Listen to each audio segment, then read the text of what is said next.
Olá a todos! Ao longo dessa semana, recebi algumas dúvidas de vocês com relação à nossa aula 1. Então resolvi gravar esse vídeo fazendo uma revisão do que aprendemos na aula 1 e esclarecendo algumas dessas dúvidas. A primeira coisa que nós vimos na aula 1 foi os operadores básicos que podem ser executados em Python. Então, para relembrar, eu tenho aqui o Jupyter, onde eu vou abrir um relatório. Vou chamar esse relatório de aula 1.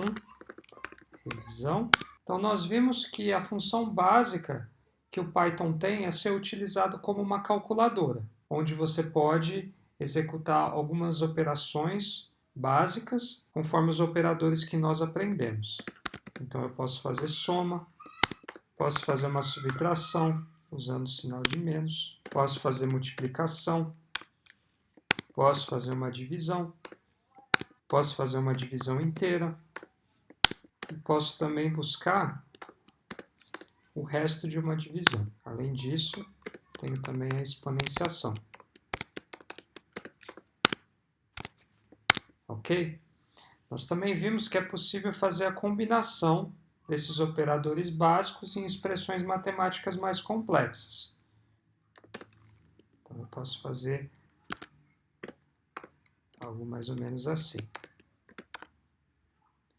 Aí eu pergunto para vocês, qual que é o resultado dessa expressão matemática? Seria 0 ou seria 1? Por exemplo, o Python ele vai fazer aqui primeiro 1 mais 5, que seria 6, e 6 vezes 0, que daria 0. Ou ele executaria primeiro o operador de multiplicação, fazendo 5 vezes 0 igual a 0, 0 mais 1 igual a 1. Vamos ver? Bom, o resultado dá 1. Isso porque nós vimos na última aula que tem uma ordem no qual os operadores eles são executados, não importa o quão à direita eles estejam. Então, nós vimos que os primeiros operadores a serem executados numa expressão matemática em Python são os de exponenciação, seguido na segunda posição tanto pela multiplicação, divisão, divisão inteiro e resto da divisão, e por último, os operadores de adição e subtração. Caso eu tenha dois operadores que são equivalentes, então, por exemplo, que eu tenho uma divisão aqui, sempre é executado o que está mais à esquerda. Então, aqui eu teria 0. Nós também vimos que se nós quisermos priorizar uma operação, basta colocá-la entre parênteses.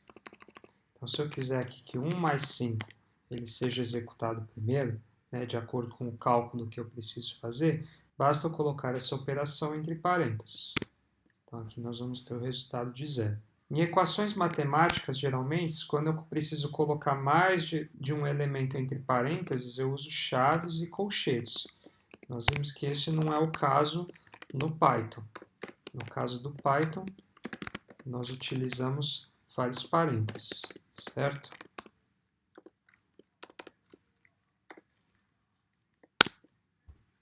Outra coisa que nós vimos durante a aula 1 é o conceito de variáveis em Python. Então, uma variável, nós fizemos essa analogia, que é como se fosse uma caixa etiquetada que você tem na sua casa, onde você armazena objetos daquela determinada categoria que você escreveu na etiqueta. Então, em Python é mais ou menos a mesma coisa. Você pode armazenar valores numa variável e você pode modificar essa variável, trocar os valores ou fazer operações ao longo do programa que você vem escrever. Então, eu posso definir aqui uma variável peso, que armazena o valor 80. Posso ter uma outra variável chamada altura, que armazena o valor de 1,70 para a altura. Eu posso fazer operações utilizando essas variáveis, atribuindo o resultado dessa operação numa outra variável. Então, vamos supor que eu tenho o índice de massa corporal, como nós mostramos anteriormente. Ele é igual ao peso pela altura elevado ao quadrado. Então, aqui ele retornaria o valor que está armazenado nessa variável IMC, que nós queremos que armazene o valor para o índice de massa corporal com relação a essa fórmula. Bom, a primeira dúvida que surgiu ao longo dessa semana foi perguntando se uma variável ela é global ao documento, o Jupyter, Então, vamos supor, se eu defino essa variável aqui, peso 80, se ela é válida para as seções que vêm abaixo, ou se, no caso, eu teria que definir essa variável novamente. Bom, aqui, como nós vimos, não é o caso. Uma variável, quando nós definimos ela é global ao documento, a ponto que eu posso usá-la em outra seção, assim como eu defini peso igual a 80 aqui, e eu utilizei nessa seção, mesma coisa para a altura, e eu também posso modificar essa variável. Então, vamos dizer que eu faço aqui peso é igual a peso vezes 2. O valor aqui, como o valor até então de peso é 80, então ele vai fazer 80 vezes 2, que daria 160, e vai passar a ser o novo valor de peso. Então, no Jupyter, salvo raras exceções que nós vamos mostrar ao longo da disciplina, quando vocês definem uma variável, ela é válida para todo o documento Jupyter. Ainda com relação às variáveis, o que nós vimos na aula 1 também é que há diferentes formas de atribuir um valor para essa variável. Então, o primeiro que nós mostramos, vamos definir aqui uma variável idade, vou falar que ela leva o valor de 25. Então, essa é a forma mais simples de se fazer uma atribuição de um valor a uma variável, é utilizando o operador igual. Então, aqui, idade é igual a 25. Mas uma vez que uma variável ela existe, existem outros operadores de atribuição. Posso fazer, por exemplo, somar mais 2 no valor já atribuído à variável, utilizando esse operador aqui, mais igual. Então, o valor vai passar a ser 27. Eu ainda posso fazer uma subtração, usando menos igual. Vamos supor que eu faça menos igual a 7, o valor vai para 20. Posso fazer uma divisão. Então, aqui 20, né, dividido por 2, o valor é 10. Posso fazer uma multiplicação. Então, agora a idade, o valor que está armazenado é 10. Se eu multiplicar por 2, o valor volta a ser 20. Além disso, eu posso também fazer uma divisão inteira. Espero que eu faça aqui. Posso fazer o resto.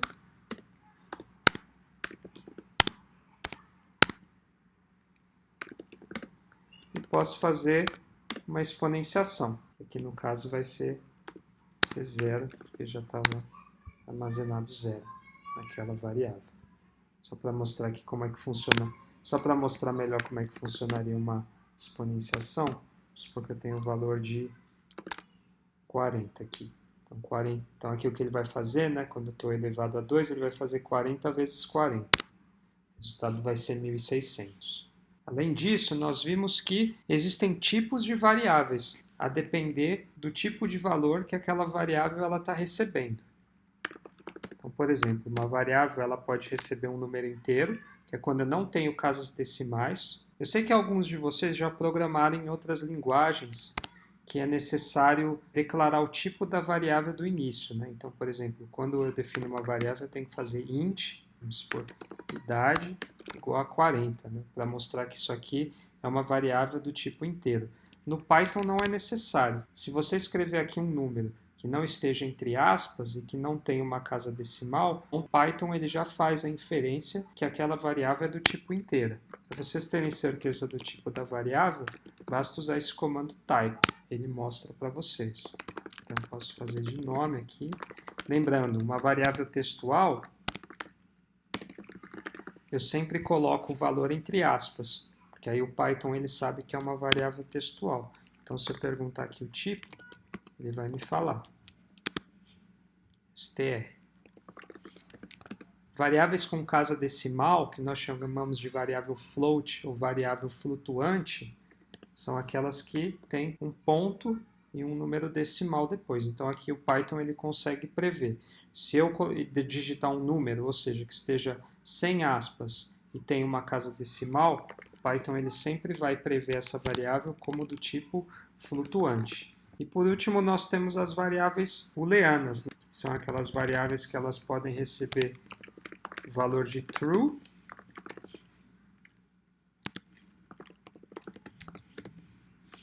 ou falso, né? Que é falso. Além disso, em alguns casos, eu posso converter uma variável em outro tipo. Então, por exemplo, vamos supor que eu defini aqui idade entre parênteses. Então, aqui é um texto. 72, apesar de ser um número, o Python ele vai entender essa variável como um texto, porque ela está entre aspas. Então, por exemplo, mais para frente nessa disciplina, vocês vão aprender a escrever um programa para fazer download de dados na internet. Vocês vão ver que geralmente quando vocês fazem esses downloads, ou vamos supor que você lê uma planilha Excel, apesar de ter números naquela planilha, o Python ele sempre vai ler aqueles números e vai salvar numa variável textual, numa variável do tipo string. Aí o que vocês precisam fazer é a conversão daquelas variáveis. Então vocês precisam indicar para o Python, por exemplo, o tipo de variável que você quer que aquela variável seja. Aqui, por exemplo, eu quero que seja um inteiro. Então aí o Python ele converte para mim numa variável inteira. Mesma coisa, né? Depois, se eu quiser que idade seja do tipo flutuante, ele faz aqui a conversão, né? E ele põe uma casa decimal, mesmo que seja no valor de 0. Algumas das dúvidas que surgiram é porque é necessário a conversão dos dados. Então, como eu falei anteriormente, mais para frente da disciplina, vocês vão aprender a ler planilhas ou ler tipos de arquivos. Geralmente, quando o Python ele lê os arquivos, ele salva os valores que foram lidos como variáveis textuais. E aí cabe a você indicar o que é um número flutuante, ou o que é uma variável booleana e assim por diante, utilizando esses comandos de conversão. Outro motivo pelo qual vocês têm que converter um número é esse aqui. Então vamos supor que eu tenho uma variável a que ela salva texto onde tem 1. E eu tenho uma outra aqui que salva o texto que tem o valor 2. Tá? Por exemplo, se eu fazer a mais b aqui, qual que vocês acham que vai ser o resultado? Vocês acham que vai ser 3? Vamos ver? Não vai ser 3. Porque variáveis textuais, quando você usa o operador de mais, o que ele faz é concatenar os dois textos. Então, se eu quisesse aqui fazer uma operação mesmo de soma entre dois números inteiros, o que eu precisaria fazer é transformar essas variáveis em inteiras. Aí sim eu teria o valor 3. Então, aqui fica uma operação legal para vocês aprenderem. O que o Python faz quando vocês somam duas variáveis textuais é, na verdade, concatená-las. Então, inclusive, vocês podem colocar um espaço aqui. Então, aqui, por exemplo, ele está concatenando o valor Tiago, aí ele dá um espaço e concatena o valor Castro numa variável textual única. Tá? Então, se eu colocar aqui, atribui esse valor a uma variável nome, a variável nome vai salvar o valor de Tiago Castro. Bom, então nós vimos os tipos de variáveis. Nós também vimos que há dois comandos muito importantes em Python, que é o print e o input. Então, o print ele serve quando vocês escrevem um programa mesmo num bloco de notas, salva com a extensão py e roda ele. Quando você usa o comando print, o que ele faz é para aquele usuário que roda aquele programa, ele vai ver uma mensagem na tela, a depender o texto que vocês colocam para ser impresso para ele. Né? Então eu posso falar aqui, oi mundo. Então se eu salvar isso aqui num bloco de notas, né, e rodar, ele vai imprimir oi mundo. Ao mesmo tempo, tem o comando input, que recebe uma entrada do usuário. Né? Então se eu escrevo aqui input, ela vai pegar aqui uma variável. Então vamos supor que eu fale 40. Então aqui o valor em A passa a ser 40. Vamos fazer dois exemplos aqui. Tá? Então A input, eu vou falar 40, vamos supor que tem um outro valor, B input, eu falo 30.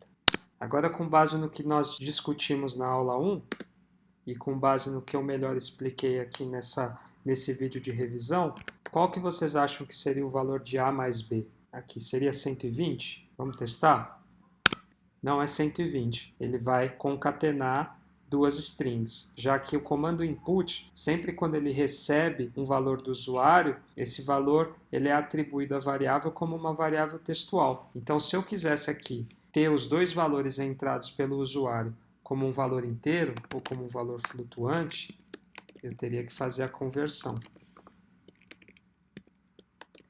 Daria 120. Então, eu vou encerrar esse vídeo por aqui. Eu sei que falta aqui mostrar como é que faz a criação e a execução de programas, né, que foi um tópico que nós vimos na aula 1, mas na aula 1 também eu deixei alguns exercícios para vocês fazerem e no próximo vídeo eu vou resolver esses exercícios para ver se para vocês checarem se vocês acertaram e lá eu automaticamente vou fazer a criação e a execução de um programa. Então esse tópico vai ser revisado nesse vídeo de resolução dos exercícios. Então até o próximo vídeo.